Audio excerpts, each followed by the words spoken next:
Alright guys, so we're back out at the Honda. It's Tuesday. We're gonna get this thing done. Just do a little downpipe action here, shoot it off to the side. Really restrictive, Manny. I don't really care for now. I want to get this on. I'm gonna find the gasket. I'm gonna put the turbo on, seal that up, clock it, and do the return and tie in the turbo feed, put the manifold on, and put the lower boost hose on as well. So that means all the turbo stuff will be set up and it'll be ready to go to run the turbo. Now I just got left is intercooler piping, and I'm gonna put my front mount on and I'll see how I can put the intercooler. Pretty much that's all I really got left. Mount the intercooler, run the piping for that, put the coolant hose that I took off. I need to put these axles up, and this this oil pan is leaking. Also, this bolt, so I don't know if you guys remember, but I don't think I showed it. This bolt went all the way into the block, and I siliconed it, but I guess it didn't work because it is leaking. That, or there is some fluid else leaking somewhere. So I can't really see anything. I can't find a leak, so I don't know what I don't know what to think of or where to look. So we're just gonna send it. I might not even do the cutout. I just could put a little coupling that I have. Here it is. Put this coupling on and just leave like a 4-foot pipe or 2-foot pipe, whatever I got hanging for now, just so I could get the car running and set it up. And then once I have the car, working, I will finish up the exhaust. So yeah, I really want to get this thing going. Still have yet to figure out what this does. I don't even know where this connects to. So anyways, see if that's important. See if I can start deleting some stuff in the bay once the car's running. Alright, so it's 11 o'clock. So the tire's off. You can see there's so much smoke. I'll get to that in a second. I thought I had to get the whole lower control arm to do the axle, but I forgot that I don't need the axle nut because it's still attached. I'm not replacing the axle. I just need to pop it in. So this lovely ball joint, it came out pretty decently. It was a little headache, whatever, some wrestling, 20 minutes, it was out. This one, on the other hand, my gosh, this one won. But then I set it on fire.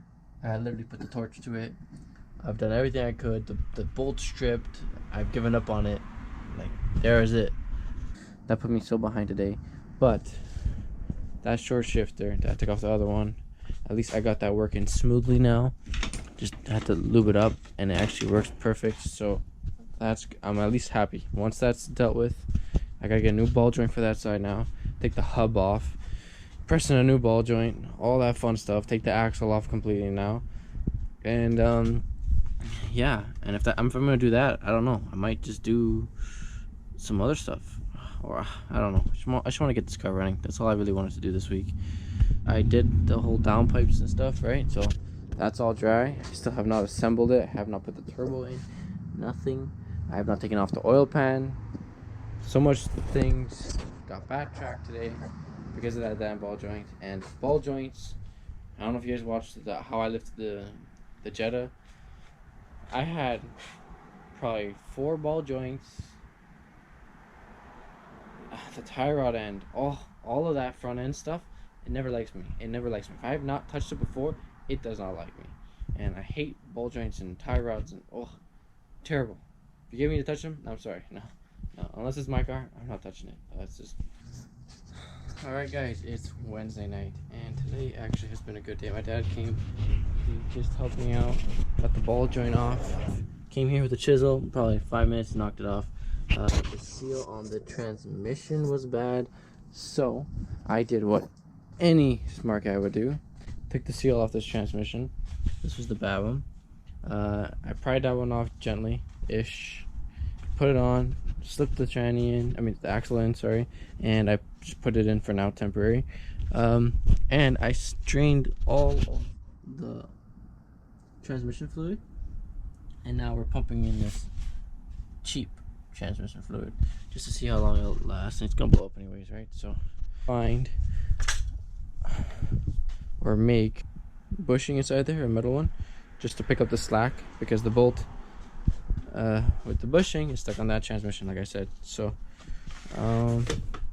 yeah, once I make something for that, then I can slide that on, put the bolt in, hang it up, and we'll have a short shifter in the car that actually works and shifts. So the transmission's fine, it's just the shifter the whole time. Downpipe last, which is over there. It's looking fine, by the way. Put the downpipe in, put the O2 plugged in, and start prepping the wires for the O2. And if I feel like it, I just might just slip an extension piece on that 3-inch, just temporary. And yeah, I think that'll be pretty much it. Just throw an extension on that, put the pipe, and at least get everything engine bay wise ready to go. A lot of little things I gotta take care of, but really trying to crush out today. Axles, transmission, exhaust, mount the turbo again, and then try to work on the intercooler setup. I got the front mount painted up and everything, so yeah, took the tires off, painted them. Well, I painted one. Looks pretty decent for rattle can, a little bit of wire brush. This one still has to be wire brush. This is the worst one. And it's coming together. It really is. It's amazing on how much work I have to put into this piece of shit. But yeah, one ball joint at Auto Source, one ball joint at Parts Source, the lower front, was $60 they quoted me. Canadian Tire, I think it was like 50. And then I think Napa was like 45. I went on eBay. I got the 2 front lowers and the 2 top uppers for $40 shipped to my door. It's gonna be in a week. You know what, things started happening this week. I might not even be able to touch the car, like run the car for at least a solid week.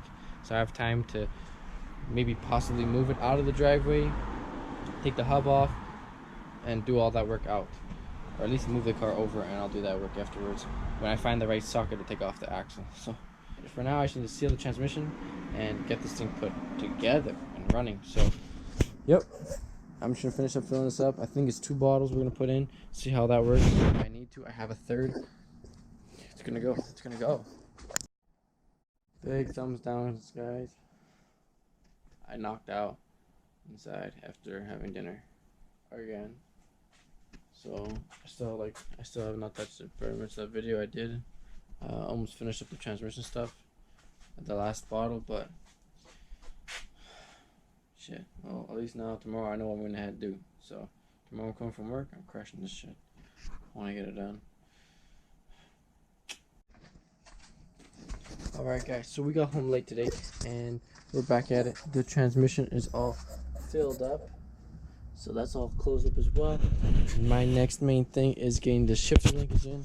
Now as you can see, that has no bushing. But the bolt fits inside my old oil drain tube. So I'm gonna take this out, try to fit it inside there, mark it up, and cut it. Then I'll wrap it up with some electrical tape I have over here, and just fill up whatever space needs to, and make it bigger so that it budges in. So, bam, made that nice and flush.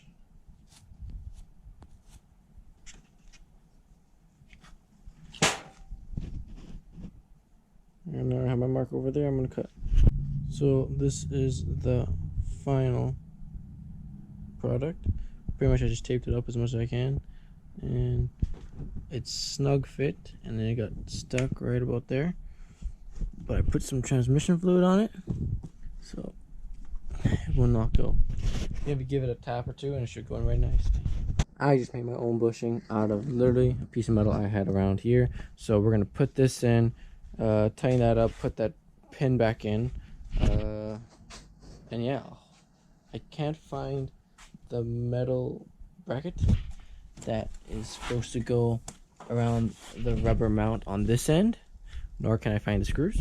So I'm gonna see what I can do about that, and if anything, I'll just use like a piece of tin or something, cardboard, I don't know, something to hold it up. So I did not film too much of this because I was wrestling with it, but I finally got the shifter in, and she seems to be going in all the gears nicely. So compared to the other one, it was actually really stiff. I thought it was a bad transmission. He says it does pop out of fourth, but that's also could have been because of the way that the shifter was. It just, if you push it, it would like want to go back to neutral, right? So anyways, I fixed that shifter, ended up selling it, got this short shifter off the other transmission, cleaned it up a little bit, and now we put on this. So I'm happy. Just need to find my shifter now. It's a little weird how it's lower than up here, but I like it. So yeah, I guess short shifters are actually pretty decent.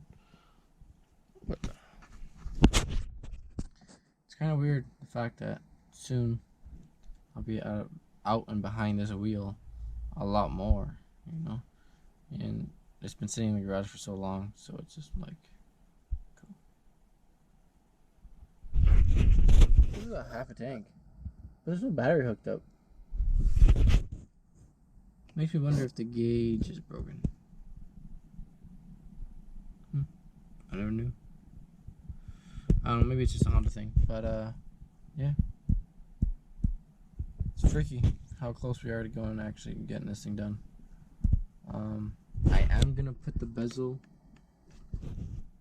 gauges in first before touching the column, because I do not want to, you know, screw it up. But yeah, I think it's actually looking pretty good. We're coming along nicely. It is 12 o'clock at night, so frankly, I got a long weekend ahead of us, Canada Day weekend. I'm going to bed. Got a long day tomorrow maybe, and then headed to the cottage this weekend. So don't forget to like, subscribe, and follow the build. So I really appreciate all the love and support, guys. Don't forget, keep most up to date is the Instagram. Can't stress that enough. Instagram, I snap the pictures. YouTube, y'all gotta wait until I edit, and y'all know already I'm slow at that shit. So whatever. Have a great day.